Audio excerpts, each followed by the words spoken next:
wants to book Sharonita Kostini now, how can they book Sharonita Kostini? So far, I haven't offered anything on my website for people to book me. The reason why, because I'm very selective with all projects.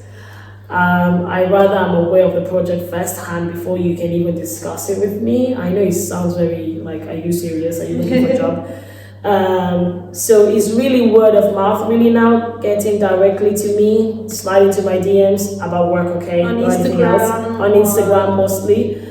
Yes, people have contacted me even through LinkedIn, you'll be surprised. Okay, great. But yeah, for the Creative Plug, I do have obviously, a platform on the website for people to inquire details from it directly.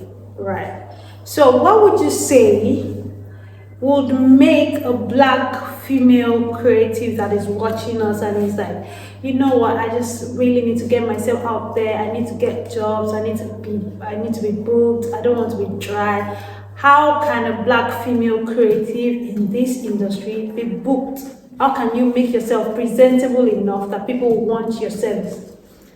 I think if you want to be a creative or someone at least who works in the fashion, media, arts industry, I think a website or even an Instagram account is really important. Then make sure you have LinkedIn. If you want to be on Twitter, I'm not on Twitter because I think it's too political. The brands I own are, Alienated Magazine is, and I think the Creative Plug. I'm not even sure. I don't run the social media. Creative Plug. But it's definitely having a presence, an online presence basically. You need to have an online presence and make sure you look professional there. Don't be posting pictures of you drinking and fainting on the club. You have to have like professional pictures. Make sure you work with brands, tag the brands you work with and all that. Just look very professional. People overthink it sometimes. Like, I know most makeup artists, influencers, they don't even have websites. Most of them, it's just Instagram and TikTok. Just Instagram, TikTok. I guess Snapchat, I don't know how to use that. Yeah. So just that, and those people are getting seriously booked. So I guess it really about having an online presence and then decide which angle you want your brand to go. More the professional side, more the quirky side, more the weird, and the list goes on.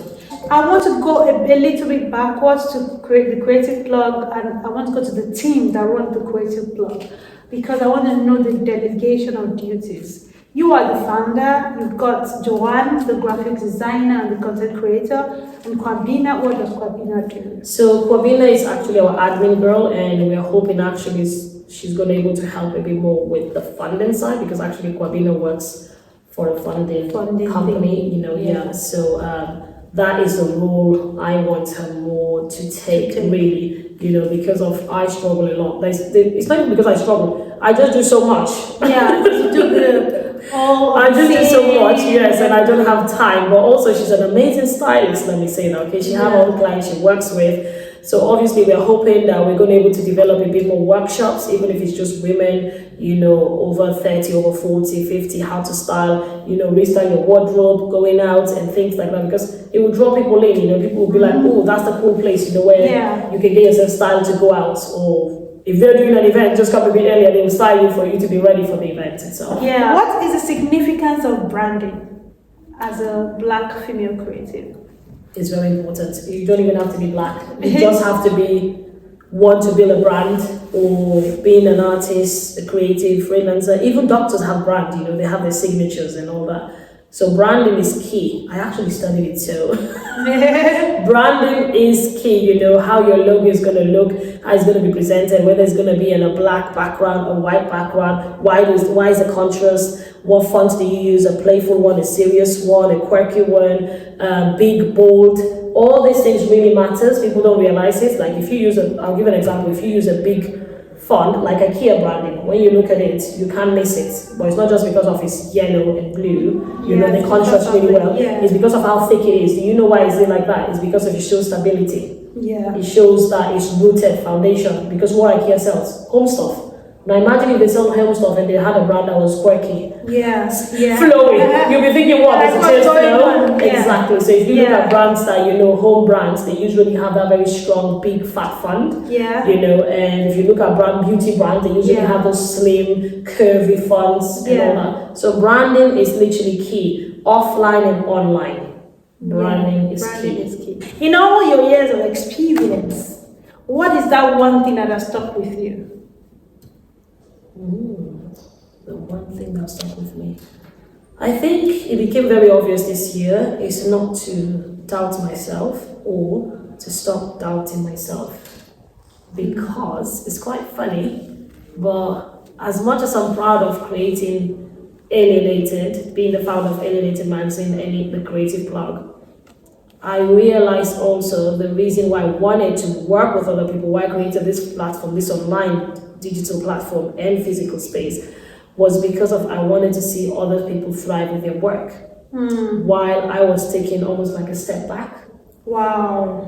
So I made myself a promise this year, 2023, that the way I'm pushing other people is the same way equally, even more. I will say that even more, I'm going to be a bit more selfish, to push myself to thrive, because I follow this amazing photographer online on Instagram. I can't remember her name, and this is terrible because she's actually like I look up to her, you know, and all that. She probably doesn't even know who I am or anything like that. But she charges like 6K per shoot. Wow. And the funny thing is, when I started following her, I think a few years ago, I didn't even think I could ever become a photographer. I didn't even think if I ever become a photographer, I could reach her. And now for some reason, I told myself, you know what, I want to set a goal in the next 5 years. I want to be that. Great. So now I need to get rid of self-doubt, of telling myself my work is not good. Is it not good enough? Then I'm going to keep working on it. It's not good enough? We're going to do it again. You know, let's just wipe everything and start again back to the canvas, back to the drawing board. You're enough. We are enough. We are enough. Thank you very much. Okay. Another one is, what has kept you from giving up? What has kept me from giving up? I think it's my stubbornness to not give up, really, to myself, to make myself proud. I'll be very honest, even my family, my mom, even though initially she wasn't very supportive at the start, I guess it's the fear of not succeeding, you know, being raised in Greece, you know, the discrimination, racism I faced. She always, you know, thought of, even if you're good at what you do in art, people wouldn't want to support you, of course. So I understand her fears, you know, they were quite justified. But for me now, it's making everyone proud, but mostly making myself really proud. I just love seeing my own work, I'll be honest. Yeah. I'm the biggest fan of my own work. Yeah. Okay. I do it and I look and I'm like, wow, girl, you did that? Wow. In terms of location, Wales or England? Which do you prefer? I haven't even lived in England, so I can't even answer. I probably, as most people will tell you, that there's more opportunities there. When it comes to building, working for others, I will say yes, it's true.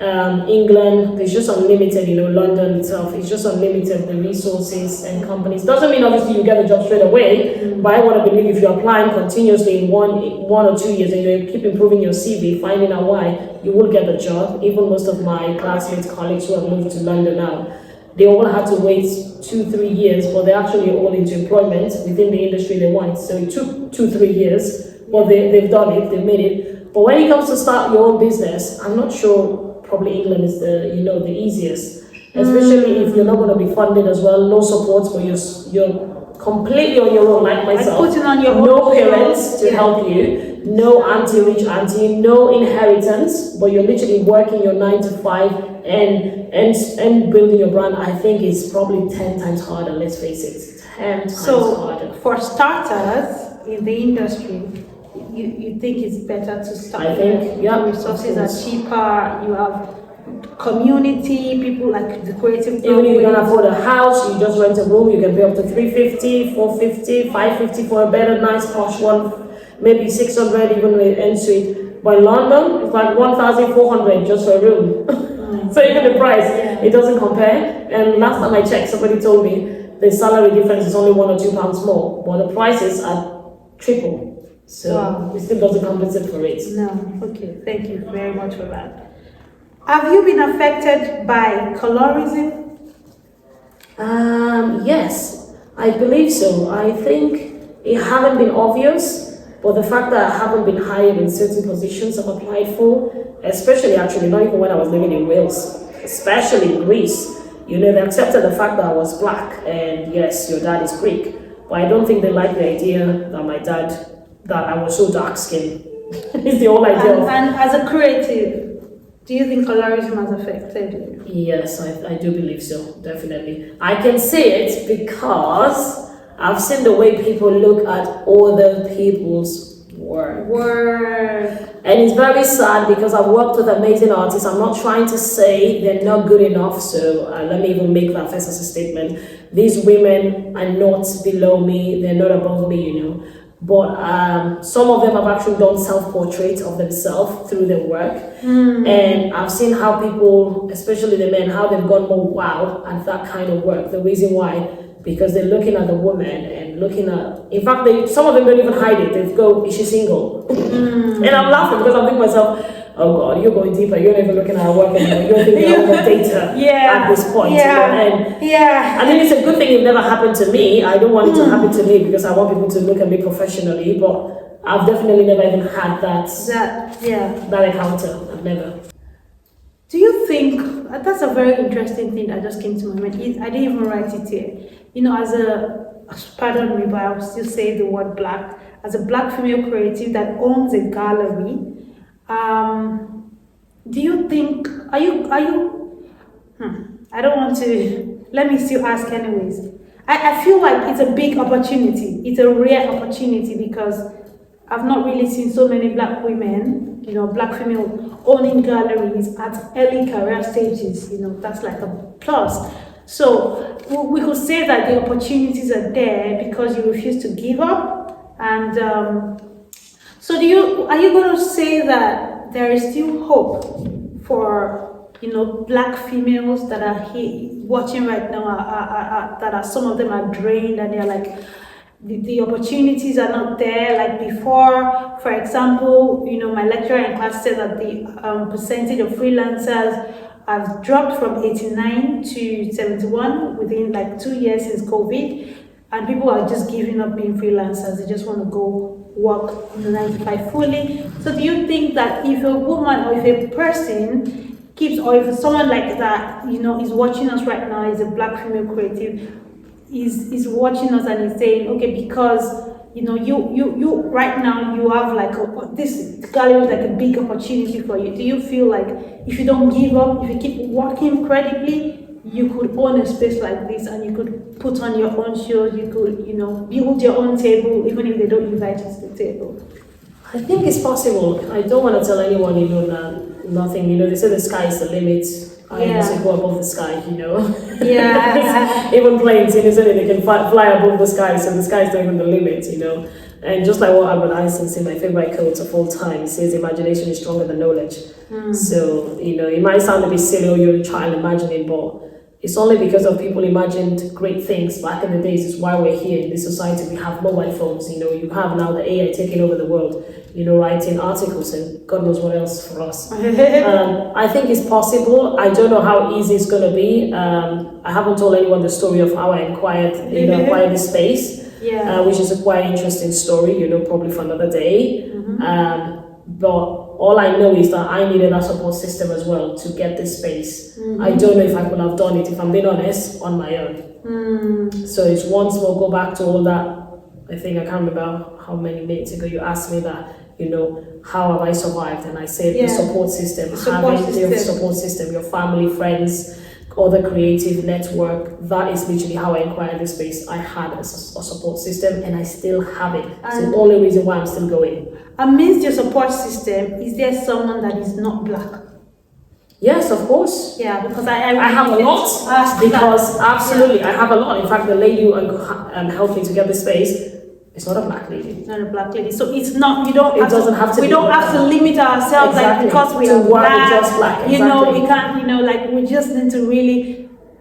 Put yourself out there. Yeah, put yourself out there. Renew your mind. Don't put yourself in a box and say I always tell people the only time you should maybe put yourself in a box is when it comes to, you know, your faith, how you practice your faith. I think that is very secluded area. The reason why, because if you say you're a Christian, you know, you practice your faith in a certain way than someone who's a Muslim. And even with Christians, you have all these dominations, you know, and all that. But when it comes to just being a human being, I tell people, don't put yourself in a box, you know, be open-minded, be respectful. Yeah. Be respectful, learn how to agree to disagree, even if you don't agree with somebody else's choices they've made. Let them be. What do you think is one thing that can stand you out that can make you sellable as a creative? One thing that can make you sellable, one thing everybody is looking for, every person that requires a creative service is looking for. Especially if you don't have a big budget. For me, I think one of my strongest skills is adaptability. I can adapt. This space is not a gallery. This space is a boutique. But here we are running it like a gallery. Like a gallery. So I think I can adapt, okay? Because I heard this saying, and I don't know if I'm going to say it right. It says, you have hot water, okay? That same hot water can either boil an egg, or I don't even know. Soften a carrot. And take out the flavor in a tea bag. In a tea bag, exactly. So you decide what you want to be. So for me, adaptability is one of my strongest suits. You know, I can use low budget shoots to highest budget shoots. You know, I've worked with £2 fabrics to working with big brand like Alexander McQueen. So adaptability literally, you know, is key for me within the industry where I am now, and working also as a freelancer, because it's the same thing with budget. One day you're gonna get paid £5,000. You don't pay anything. Yes, exposure. For us, so if you can adapt. Yeah. Obviously now you have to adapt your lifestyle, your finances, your schedule. It's mad. Adaptability is that one thing. Thank you very much. What are apart from adaptability, what other things can you take with you? I call them necessary toolkit for you to survive in the industry. For me, respect for each other, for people, working in a team, to be the person who make yourself, how can I say, accessible, easy for people to talk to. Don't put yourself in that high pedestal still. I don't even know, like, do you even know who I am? Like, girl, boy, please. And don't care. You know, that's nobody's problem. Yeah. Hard working as well, but also know when to work hard or work smarter. You know, it's very important for you to tell that. You know, it's like with my editing skills, now I know exactly how to edit. So now I spend less time editing things. So it's less time working hard, and now I'm working smarter. Exactly. What other thing? Negotiating, because you're going to be talking about money all the time. Creatives don't like talking about money all the time, but unfortunately, you're always worried about money. Yeah, that's it. And that's very funny. We don't talk about money, but we're always worried about money. Yeah. When is the next money coming in? So you need to learn negotiating skills, because you might be negotiating your salary at every day, if possible. You know, if you have a different client, because there's always going to be that somebody who doesn't want to pay you because you're a freelancer. Just like what we say, because you're not working with an agent. So they're thinking, why am I paying £500 for a flyer? When you came to a creative who is maybe charging for premium services, why don't you go to somebody else? But no, they insist that they want to work with you, but they just don't want to pay you. Yeah. So, you know, that negotiating skill, being diplomatic, because you're not going to like everybody, but you're going to work with everybody. So you need to learn how to be diplomatic. It's almost like art is political, but it's not at the same time, but it is. You know what I mean? If you know, you know. It's a chicken and egg situation. Exactly. So you're not going to get on with everybody, but you have to learn how to work with everybody and be diplomatic, keep it professional. So there's a lot of things, you know, for you to learn. Then another thing I got from this is transferable skills. Yeah, because as a photographer, a stylist, you know, content creator, editing, there's some transferable skills you can just take from these to these and that, and I feel like we can add that to the toolkit. Thank you very much. Are you available for future mentorship, for mentoring, you know, the next generation of creatives, or any other creative that is saying, hey, I'm just starting out, I need help? I actually do it already. It was unintentional. I did it, and I was I wouldn't say I was good at it now, that's a bit of a shame. But the people I work with enjoyed working with me, so I will say I was good at it. I didn't get the point where no one was picking my phone call, cancelling it, and in fact, I was getting drained out because these youngsters really relied on me, you know, emotionally. It was mostly supposed to be creatively, you know, relied on me for me to give my opinion on their art, but it became very emotional, you know, because they're going through a lot. And I felt, you know, it was my pleasure to help. So as I said, unintentionally, I became a mentor. Wow. So I guess I am open to mentorship. Yeah. Yes, I am open. Okay, this question is interesting. When is resilience too much as a creative? When you're working with organizations, companies, or individuals that don't value your art or your skills, it's too much. Quit. Learn how to say no. Tata. Toodles. Yep. Adios. Adios. I love that. How do you set boundaries as a creative? For me, it's, for example, answering calls after 9 p.m. Having your own rules, yeah, that work for you. Absolutely. How do you think outside the box as a creative? With I guess with all the projects I do, it's probably, I wouldn't say it's obvious because maybe I'm the one who's seen it, but I'm very diverse with my projects, with the events we've even done here. Even with the magazine I created, the one thing people have always talked about with Alienated is the fact that the magazine is so diverse. You know, first of all, it's one of its kind, not because of I say so, but even when you have Teen Vogue, if you take Teen Vogue, mostly Teen Vogue focus most towards women, young girls. And even the things they promote, let's be honest, most of them are not teen because no 16-year-olds wearing Gucci or Balenciaga. You know? So it's more branding, advertising, inside Teen Vogue and all that, you know, conversations about very mature conversations, I would say. I'm not saying young people don't talk about private stuff, you know, sexual relationships and all that, but I just feel like a magazine that's supposed to be empowering, motivating the community, young community, you know, to aspire for more in life. She'll have so much more than just fashion, makeup, beauty, and boyfriends or girlfriends. You know, Alienated magazine, we don't even have anybody giving advice about relationship. We have purely art, you know. If you're young creative, you know, or aspiring to become an artist or a freelancer or creative yourself. So for me, it's all about diversity, you know, within everything I've done, all my work is always diversity. And what prompted that? There must be something, because it's looking like your projects are like going towards, you know, the minority. Let's bring up. I guess it's because I wanted to be seen. And then you just wanted to give other people that platform. Yes. And that's and it's not something people do regularly. And that's also thinking outside the box, because people like people don't just wake up and say, I want people, you know, I want to give hope to the hopeless. I want to make the unseen seen. So thank you for that. What structure does one need to ensure a work-life balance? Can we zoom on my face? I don't even think that thing exists, work-life balance. Everybody creates it. That whole, I'm a 9 to 5, 6 p.m. Obviously, some people are going to have a schedule, okay, like a mom. A mom would know that she finished 8-4, pick up the kids from school, they have to eat. So I guess they do. But someone who's like me, I'm just a freelancer, creative and single like a cactus.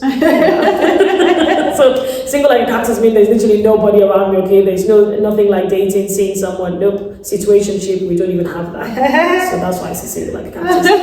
I don't even have work balance, I'll be very honest, because sometimes I work at 2 a.m., sometimes I work at 1 a.m., sometimes I work at 5 a.m. or up until 5 a.m. Wow. So so if I start giving advice on that, I'll be lying. But I know as your friend that you take some time out to chill. You know, of course, because I like going to the cinema. I like going that's another way to just make time to have fun. Definitely. And also, if you're doing what you love, that's another thing. Doing your best to get paid for it, you won't feel like you're working. You're working. That's it. Thank you I have to emphasize that if somebody's doing what they love and they're getting paid for it, because let's not mistake this. I hired her, she's doing what she loves. Yeah, you hired her to use her and abuse her. Okay? Or hired him. Okay, and all that. So when somebody's being hired, a creative person is being hired to do a job for you, whether you're a company, an organization, or an individual, and you paid them, trust me, they enjoy it.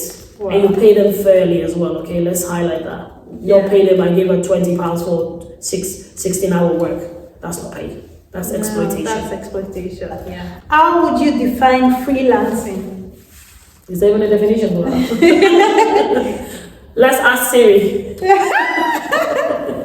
Let's call home. Call a number. How do I define freelancing? Freelancing is the cliche of your own boss, and exactly the exact opposite, an absolutely nightmare. What? You always have to look for the next money, isn't it? Like what I mentioned again, who is hiring you? Are they paying you? Are they paying you fairly? You know, are they? And then for yourself, you need to think of yourself. An absolute nightmare. Yeah, you need to do everything yourself. You're doing your taxes, you doing your finances, you're doing the booking, you're doing your marketing, you're doing your promotion, you're doing your content creation, That's a lot. and then you're covering your own transportation, your own fees, your own expenses. The list goes on, darling. Should I continue? But it's absolutely amazing. Okay, you are your own boss. You are independent. It's a blessing and a curse at the same time. At the same time, That's literally how I would describe freelancing. Thank you for that. For being honest, thank you. You have to keep it. What are the things you would love to see more of and less of in the industry? What are the things I would like to see more? I would like to see more diverse projects featuring different ethnic groups. And when I say ethnic groups, I mean see projects about the Gypsy community, see projects about the Romani community, I guess that's the same, Romani Gypsies, see projects about the Black community that are not, and these projects should be attended, supported by everyone, and not just, because of I'm not the same skin color, I'm not going to support them because the same nationality. I even understand when people are segregated because of maybe religion and all that. I still understand because the way you practice in your lifestyle is different. But when it comes to skin color, I think it's absolutely silly because you might meet somebody who is Indian and they might be as British as possible. Yeah. And you have nothing to do with the fact that their race, as ethnicity, they identify as Indian or they're known as Indian. Yeah. Okay, would you recommend joining a union? Me? I don't know, I'm not sure yet. Okay, so it's like an open book, just let's see how it goes. Because, they say union fight for you, they help you get your, I don't know.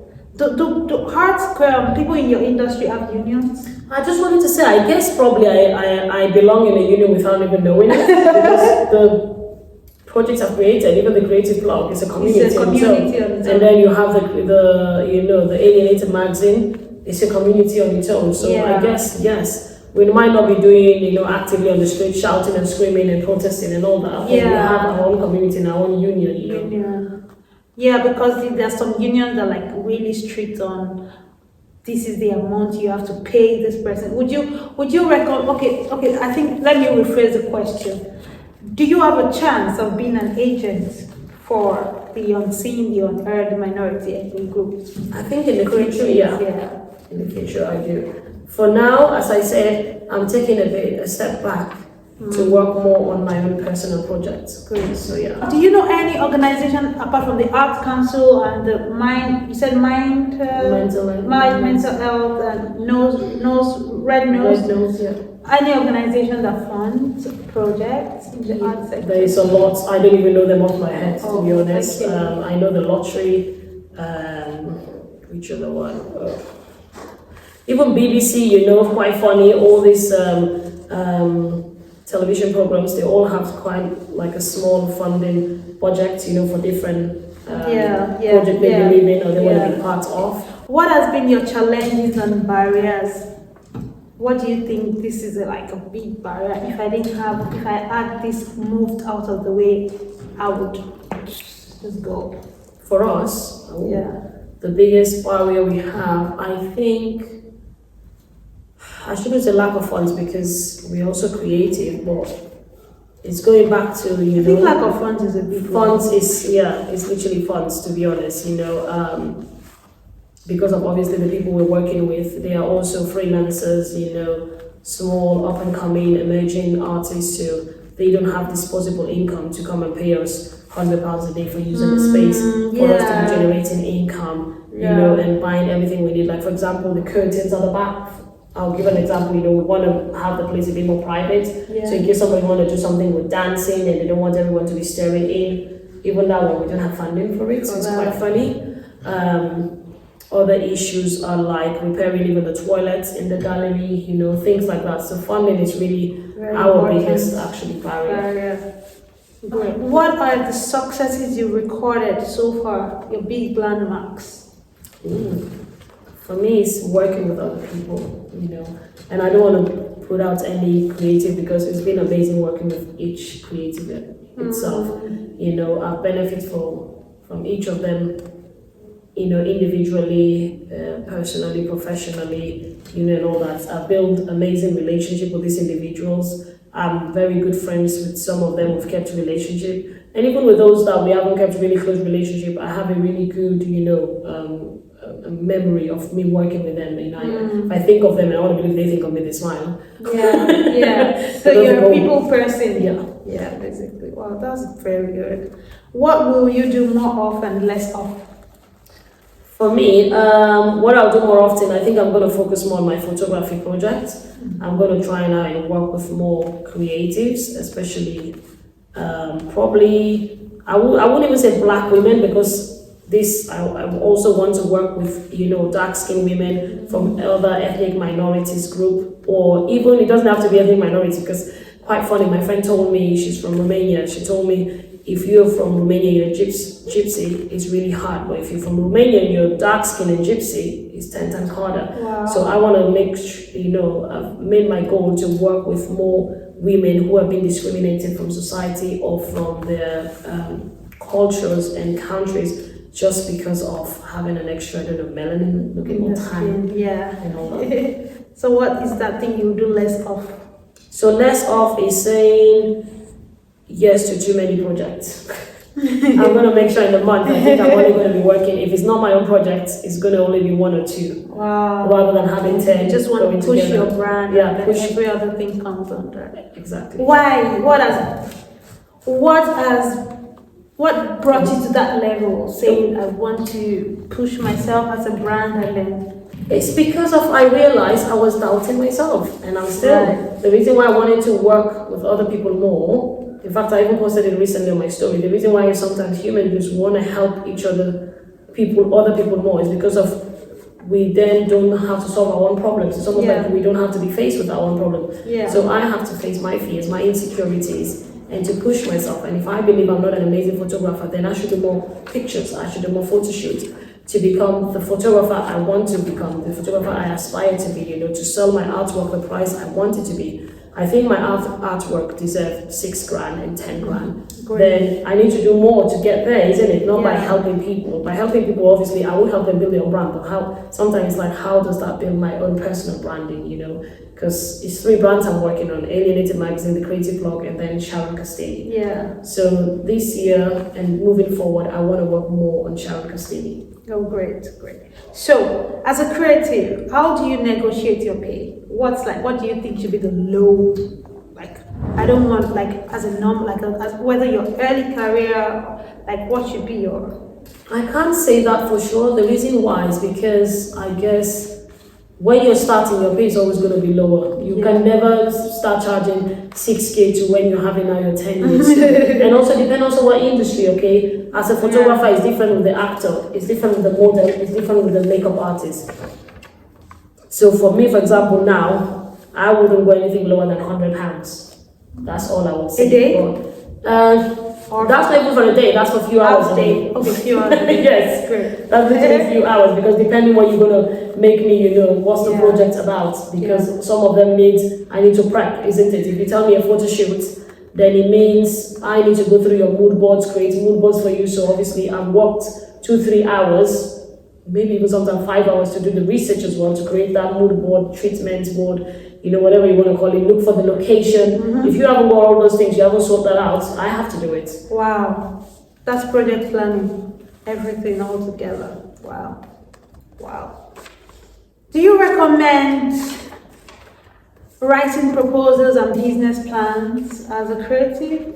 Yes, putting up your own work? It's an important skill to learn. Unfortunately, yes, you're called creative and you might not like writing. Yeah. Even the slight idea of it, you go, ugh, But you have to do it. Yes, you have Yeah. to. Because even on your website, you need to present yourself. Except, as I said, if you're privileged and you're born into a rich family, you can hire people. But then I always tell people, what if you lose it all? You know, you lose your money. And what are you? You know. Yeah. So you reckon it's good to even though you're creative, you can have knowledge about business administration, like soft skills and hard skills that can support you along the line. That's great.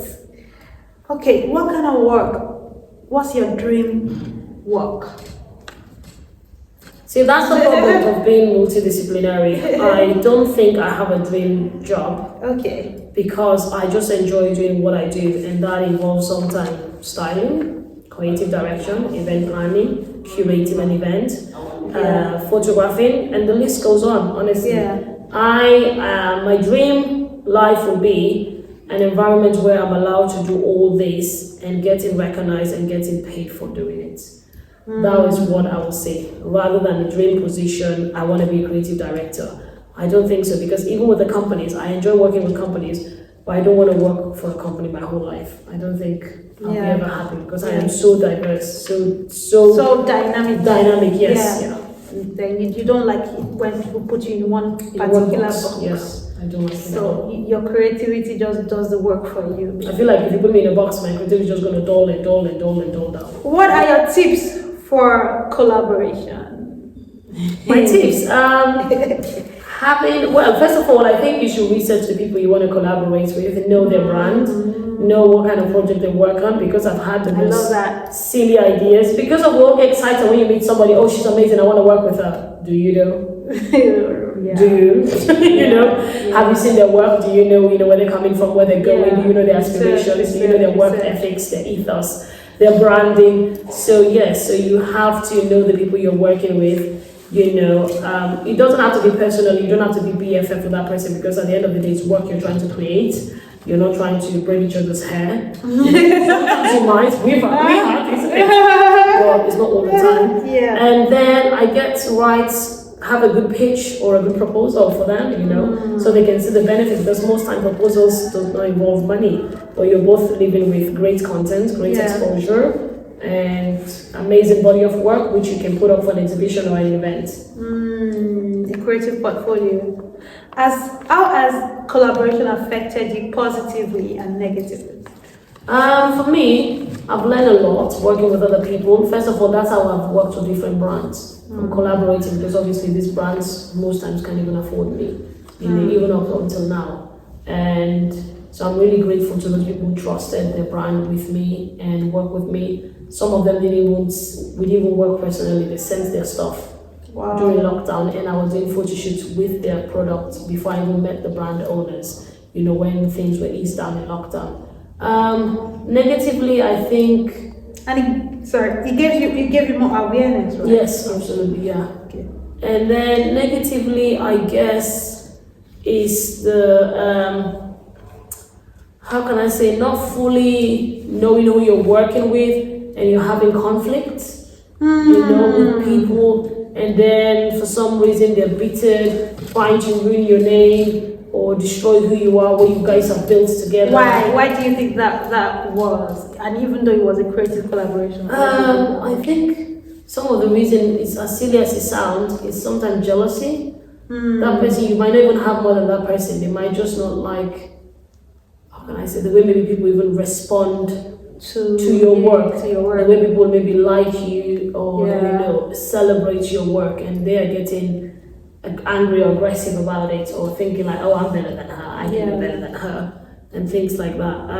And also about even money, because some of the creative I've worked with, it's not all the time there was no money involved. Sometimes there was money involved, but it was very small amount of money, which really you can't even say you can't really say you paid the person. It's more like you compensate maybe for their transport or their food.